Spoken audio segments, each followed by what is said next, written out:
Olivier Thalès est journaliste au service Monde du quotidien La Croix. Il a vécu en direct la révolution du Maïdan en Ukraine, où il était en reportage. 5 ans après, il a retrouvé les militants de cette révolution. Ils n'ont pas renoncé à réformer leur pays, toujours enlisé dans la guerre contre les séparatistes pro-russes. Dans ce podcast, un journaliste de La Croix raconte les coulisses d'un reportage, d'un article ou d'une photo, ce qui s'est passé avant, comment il l'a vécu et comment l'histoire se poursuit. L'envers du récit, épisode 6. Retour en Ukraine, 5 ans après la révolution du Maïdan. Je suis Olivier Thalès, journaliste au service Monde du quotidien La Croix. J'ai vécu une révolution. C'est l'histoire que je vais vous raconter. L'histoire de la révolution du Maïdan. Cette histoire se passe en novembre 2013, précisément il y a 5 ans. À ce moment-là, je viens juste de reprendre la rubrique des ex-pays de l'Union soviétique. Et j'aime autant vous dire que je suis angoissé. Je vais découvrir un pays que je ne connais pas, où je ne parle pas la langue. Et quand vous ne parlez pas la langue en Ukraine, vous êtes un peu comme un bébé. Pourquoi ? Parce que personne, ou presque, ne parle l'anglais. Et moi, j'arrive dans un pays où il y a un mouvement social qu'on appelle aussi la place de l'indépendance. Et c'est sur la place Maïdan qu'est organisé ce mouvement qu'on appelle le mouvement de la place Maïdan, qu'on n'appelle pas encore révolution. Je prends ma chambre dans l'hôtel. Je suis au 20e étage d'un hôtel de style soviétique, très froid, avec des plafonds très hauts, à 4 mètres de hauteur. Des ascenseurs qui ne fonctionnent pas toujours. Parfois, vous êtes obligé de monter à pied 20 étages. Mais j'ai la chance de me retrouver face à cette place. Bref, l'actualité se passe sous mes yeux, sous ma fenêtre. Je peux descendre, je peux remonter, je serai tout le temps au bon endroit.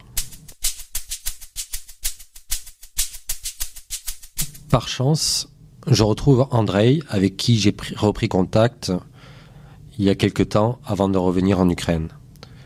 Andrei, c'est un vieil ami, c'est un médecin qui a longtemps travaillé pour Médecins sans frontières, qui a couvert de nombreuses guerres pour Médecins sans frontières. Il est d'origine russe, mais de nationalité lituanienne. C'est un grand gaillard qui fait presque 2 mètres, qui a des bras épais comme des jambons, et une toute petite voix.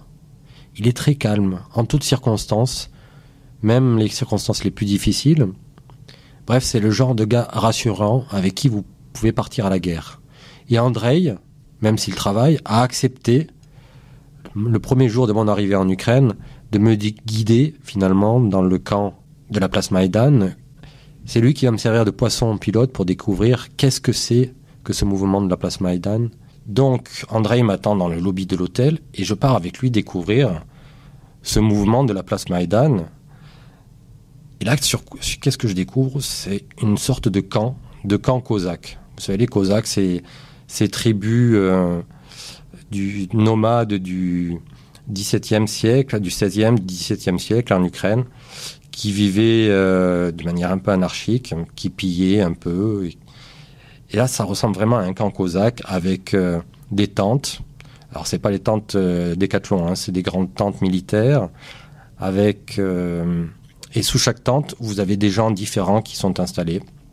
Il y a une tente pour les chefs d'entreprise, une tente pour les anciens de l'Afghanistan, une tente pour les jeunes étudiants, une tente pour les universitaires, les intellectuels qui débattent de l'avenir, de l'Ukraine, de ce qu'il faudrait pour le pays. Et tous ces gens-là manifestent donc depuis une quinzaine de jours, depuis le moment où leur président a décidé de renoncer à signer l'accord de partenariat avec l'Union européenne pour se rapprocher de la Russie. Pour tous ces gens-là, ils ne veulent pas entendre parler de la Russie. Leur avenir, c'est l'Europe, c'est l'Union européenne. C'est par l'Union européenne qu'ils espèrent mettre fin à leur régime oligarchique, à ce pays un peu spécial où une oligarchie s'accapare tous les pouvoirs. Donc je pars avec Andrei de tente en tente. Dans ce camp, il n'y a pas de chef. Tout le monde s'auto-organise. Donc vous avez l'impression que c'est un peu anarchique. Mais en même temps, tout est ordonné, tout est assez fluide. C'est assez impressionnant. C'est ce que je découvrirai plus tard, l'âme ukrainienne. Je vais vous donner un exemple très concret. Dans le camp, je rencontre une grand-mère. Et cette grand-mère, un jour, elle décide, avec son bâton en métal, de casser la glace. Puisqu'il fait très froid. Hein. Je vous rappelle, on est début décembre 2013. Il fait extrêmement froid. Il y a de la glace sur le sol. Il a neigé et la neige s'est transformée en glace. Donc cette petite dame, elle commence avec elle doit avoir 70 ans, elle commence à casser la glace sur le sol. Et avec les morceaux de glace qu'elle découpe, elle essaye d'en faire des petits pavés.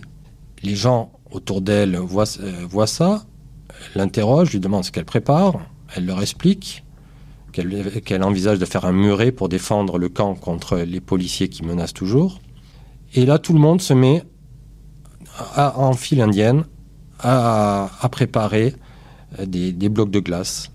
Et comme ça, en une matinée, les manifestants ont monté un muret en prévision des assauts des policiers, assauts qui, comme je vous le dirai plus tard, ne manqueront pas d'arriver. Donc c'est un peu ça, ce camp, cette manifestation. Les gens s'auto-improvisent, il n'y a pas de chef. Et d'ailleurs, dès qu'il y a un chef, ça devient le bazar. Mais tant qu'il n'y a pas de chef, ils arrivent à créer un mouvement, à créer de la vie, à créer une manifestation. Alors parmi les militants, je rencontre de tout. Je rencontre le curé d'Imide, un curé gréco-catholique. Les gréco-catholiques, c'est des catholiques de rite grec, mais qui reconnaissent Rome. Et lui, il est particulier parce qu'il a une grosse barbe, il est costaud et il parle français. En fait, je découvre qu'il est belgeo-ukrainien. Et tous les jours, il célèbre la messe sous une tente improvisée où les manifestants viennent se recueillir, même les manifestants qui ne sont pas croyants. Ils viennent passer un moment et discuter avec le père d'Imide. Je rencontre aussi dans un bus un petit patron d'une entreprise de 25 salariés qui, dès que le mouvement a commencé, il s'est mis au volant de son bus, il a traversé la moitié de l'Ukraine et il a garé son bus au milieu de la place en escaladant les escaliers. À l'intérieur, il y a d'autres petits patrons comme lui, et il ressemble à des ouvriers lambda qui manifesteraient pour une augmentation de salaire. Ils sont mal rasés, ils sont fatigués, ils ont des poches sous les yeux, ils mangent de la soupe à moitié chaude, mais ils sont là parce qu'ils pensent que s'ils veulent changer leur pays, c'est vraiment comme ça qu'ils doivent se battre, qu'ils doivent se mobiliser, quitte à laisser leur entreprise, quitte à perdre de l'argent. C'est là que je commence à comprendre qu'on n'est pas face à un mouvement ordinaire. On est face à un mouvement où les gens sont prêts à aller jusqu'au bout pour changer les choses, pour le destin de leur pays. Et c'est là que je commence à comprendre qu'on est peut-être face à une révolution, ou tout le moins le début d'une révolution. Je suis impressionné de l'ingéniosité des manifestants. Certains, pour faire comprendre au pouvoir et à l'oligarchie en place qu'il faut les écouter, ils mettent en place des manifestations en voiture. Donc, ils se rassemblent à 30, 40, 50 voitures et ils vont manifester jusque sous les fenêtres des dachas et des grandes propriétés des oligarques. Ils se mettent à klaxonner pour que les gens qui tiennent les rênes du pouvoir comprennent et les entendent. Et je peux vous dire que ça marche et que ça les a beaucoup effrayés. Alors pour moi, journaliste, c'est un peu une révolution idéale. Parce que tout est au même endroit. J'ai juste à descendre tous les jours les escaliers. Je peux passer 10, 12, 15 heures par jour à travailler. Il y a toujours de nouvelles histoires, de nouvelles personnes à rencontrer. Et on peut vraiment s'imprégner de l'âme, de l'esprit de l'Ukraine à travers ce mouvement.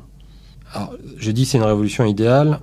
J'oublie un peu le fait qu'on est au mois de décembre, qu'il fait quand même extrêmement froid, que la température tombe facilement à moins 10. Les Ukrainiens, eux, ils peuvent rester pendant des heures dehors. Moi, au bout d'une heure et demie, j'ai besoin de rentrer me réchauffer. Et ça prend au moins une demi-heure à chaque fois pour me réchauffer. Par ailleurs, dans l'hôtel, l'eau est est à moitié chaude. Plus vous êtes haut, moins l'eau chaude remonte. Donc vous êtes en permanence, vous frissonnez en permanence. Par ailleurs, c'est pas toujours évident d'écrire quand vous avez un stylo bille. J'ai découvert à cette occasion-là que l'encre d'un stylo sèche quand il fait très froid. Après ça, les Ukrainiens m'expliqueront qu'il faut utiliser un crayon de papier, ce qui permet effectivement de travailler dans n'importe quelle condition. Si ce n'est que vos doigts, au bout d'un moment, sont tellement froids que vous ne savez plus où les mettre. Mais bref, globalement, c'est des conditions de travail idéales.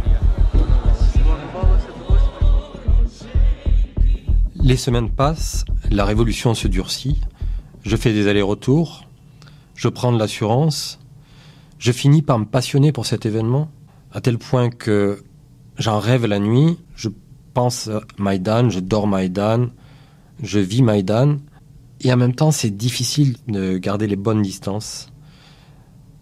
C'est la révolution, je suis en empathie avec les personnes que je rencontre. Pourtant, il ne faut pas oublier que sur cette place, il n'y a qu'une partie de l'Ukraine. Il n'y a pas toute l'Ukraine. Il y a des Ukrainiens qui rejettent ce mouvement. Et il faut en permanence garder ça à l'esprit. Parfois, je n'y suis pas arrivé et parfois, j'ai pas gardé les bonnes distances avec mes sujets. En plus, c'est une révolution et vous savez, pour nous, Français, une révolution, ça parle. Spontanément, on a tendance à se sentir en empathie avec des révolutionnaires. Ça fait partie de nos gènes et de notre histoire, finalement. Même pendant les vacances de Noël, où je me demande, est-ce que cette révolution va s'achever? Est-ce que les gens vont rentrer chez eux, fatigués, passer par autre chose? Moi, je continue à m'intéresser. Pendant mes vacances, je lis tout ce qui se dit, tout ce qui s'écrit. Je continue à être en contact avec mes amis qui sont sur la place, puisque certains sont devenus des amis, notamment ceux avec qui j'ai travaillé. J'ai changé à plusieurs reprises de traducteur. Je reste en alerte, permanente. C'est pas toujours facile au quotidien. J'ai 2 enfants en bas âge. La révolution, on croit que ça s'arrête, et en fait, ça repart toujours, parce que c'est le principe d'une révolution, d'une vraie révolution. Au fur et à mesure des jours, le climat se durcit. La tension augmente. En première ligne, sur les barricades, je croise de plus en plus de jeunes hommes torse nu par moins 15 degrés. Autour d'eux, il y a des pneus qui brûlent, des policiers qui tirent des gaz lacrymogènes et parfois même qui tirent à balles réelles. On commence à voir les premiers blessés, puis les premiers tués. La révolution se passe de plus en plus sur les barricades et non plus à l'intérieur du camp.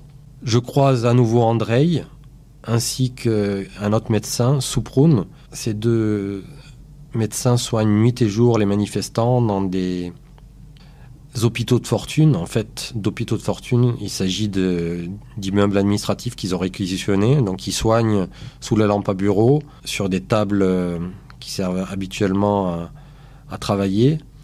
On sent que le climat change, que c'est terminé les manifestations paisibles et pacifiques, qu'on est de plus en plus dans la contestation, dans l'affrontement, voire dans l'émeute. Évidemment, les esprits se radicalisent. On voit de plus en plus sur la place de mouvements de type nationaliste, voire des fascistes. Et il faut reconnaître qu'ils sont en première ligne du combat. Certains s'organisent comme des centuries. Ils appellent ça les centuries de type romain. Alors, ils portent des grands boucliers, des casques. En guise d'épée, ils ont des matraques.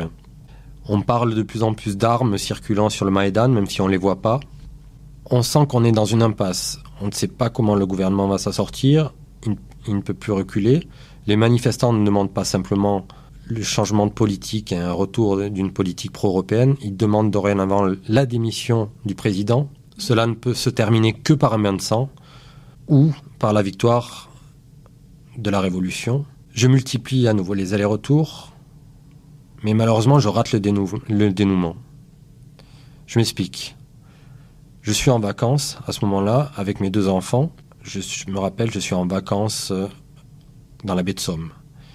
Et mes amis ukrainiens, mes contacts en Ukraine me disent où tu es, ça devient de plus en plus grave. Le nombre de victimes des manifestations augmente.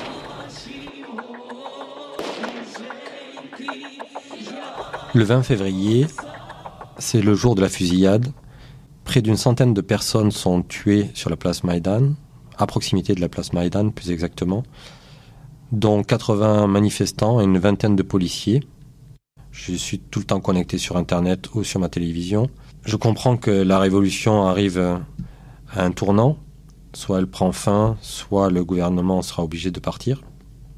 Et moi, je ne suis pas là, je suis bloqué en vacances dans la baie de Somme. J'ai l'impression que je suis en train de rater l'acte final de la révolution. Je ne sais pas encore, mais c'est loin d'être l'acte final. J'arrive 4 jours après les événements. Le président Yanukovych, entre-temps, est parti. Il est parti en Russie. Les manifestants de la place Maïdan continuent d'aller et venir. Ils ne savent pas trop comment fêter leur victoire, mais ils savent qu'ils ont gagné. Et en même temps, on commence à dire qu'il y a en Crimée une agitation. Des gens pro-russes qui se révoltent contre le Maïdan. Alors immédiatement, je me dis, bon, je vais aller voir là-bas, ça doit être la fin de l'histoire, mais peut-être qu'il y aura un rebondissement. Donc je pars en Crimée, et là je comprends vite que c'est pas un petit phénomène qui est en train de se préparer, c'est vraiment une contre-révolution. Ceux qu'on n'a pas entendus justement pendant le Maïdan, les pro-russes, sont en train de s'organiser avec l'aide de la Russie. Je vis en direct l'arrivée des soldats russes, l'annexion, mais bref, tout ça c'est une autre histoire. Les militants du Maïdan, eux, ils partent à leur tour pour l'est de l'Ukraine, parce qu'après la Crimée, les pro-russes s'emparent de plusieurs villes du Donbass. C'est une insurrection activement soutenue par la Russie. Une nouvelle guerre commence. En première ligne, je retrouverai, pour couvrir cette guerre, les militants du Maïdan. Je suis la guerre, ça continue encore aujourd'hui. J'en oublie la révolution.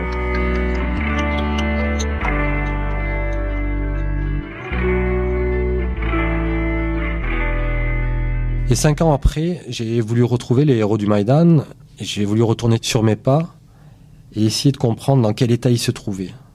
Aujourd'hui, vous savez, quand on fait le bilan en Ukraine, les gens sont très pessimistes, très négatifs. Ils disent que les réformes n'avancent pas, le pays s'est appauvri, il a perdu la Crimée, la guerre se poursuit dans l'est de l'Ukraine. Et moi-même, j'ai du mal à rester positif quand je parle de l'Ukraine. J'ai l'impression que le pays tourne en boucle en matière de réforme. Certes, il a gagné davantage de souveraineté par rapport à la Russie, mais d'une manière générale, je suis un peu déçu de la façon dont les réformateurs ont conduit les choses depuis 5 ans. Alors je retourne aller voir ces réformateurs, ces militants que j'avais vus sur les barricades, et il y en a une qui m'accroche, qui m'interpelle plus particulièrement. C'est Uliana Suprun, ce médecin dont je vous ai parlé, qui était sur les barricades et qui soignait les blessés. Donc cette femme, dans son bureau, elle est aujourd'hui ministre de la Santé. D'abord, elle est habillée toujours comme sur le Maïdan, avec des grosses chaussures, un haut de survêtement, un jean, habillée finalement très simplement. Elle a accroché dans son bureau, dans son dos, 2 portraits. Dans un des portraits, je vois le premier militant qui a été tué sur la place Maïdan. Un second portrait, c'est celui d'un militant qu'elle avait essayé de sauver et qui est finalement mort des suites de ses blessures. Elle me dit, ce sont mes anges gardiens. Quand je m'assois à ce bureau, je comprends pourquoi je suis là, pourquoi je fais tout ça. Parce qu'être ministre réformateur en Ukraine, aujourd'hui, c'est pas une sinécure, c'est extrêmement difficile. Elle se bat en permanence contre des lobbies, les lobbies pharmaceutiques, les oligarques, qui l'accusent même d'être une nazie. Tout ça parce qu'elle conduit des réformes qui coupent la corruption, qui limitent la corruption. La plupart des autres ministres réformateurs ont jeté l'éponge depuis longtemps, mais pas elle. Quand je la vois, je lui demande pourquoi elle fait tout ça, qu'est-ce qu'il a minime aujourd'hui et qu'est-ce qui reste du Maïdan. Et elle me dit, qu'elle se bat pour une Ukraine plus juste, plus moderne, et que le Maïdan l'a définitivement changé. Je suis pas certain que le Maïdan ait définitivement changé l'Ukraine, mais il a définitivement changé ses militants qui l'ont fait, ceux qui se sont battus pour ça. Et j'ai envie de dire à tous ceux qui critiquent le Maïdan, tous ceux qui critiquent les militants, tous ceux qui sont négatifs, allez voir le docteur Soupron, elle va vous faire une cure contre la sinistrose. C'est un peu ce que je voulais dire après 5 ans sur une révolution qui a donc changé en partie le visage de l'Ukraine, qui moi m'a changé en tant que journaliste. Je suis devenu un journaliste plus sûr, plus mature. J'ai connu entre-temps l'épreuve de la guerre, qui est l'épreuve du feu, qui pour les journalistes est un cap à passer. Et j'ai aussi appris à prendre de la distance par rapport à un événement. Et quoi qu'il arrive, je reste passionné par l'Ukraine. Et c'est ce que j'avais envie de partager, cette expérience qui m'a changé. Le reportage d'Olivier Tallès et les photos des vétérans du Maïdan sont à retrouver sur le site et l'appli La Croix. Le lien est dans le texte de description qui accompagne ce podcast. L'envers du récit est une série originale du quotidien La Croix. Chaque mercredi, un nouvel épisode de la saison 1 est à écouter sur toutes les plateformes de podcast et sur l'application La Croix.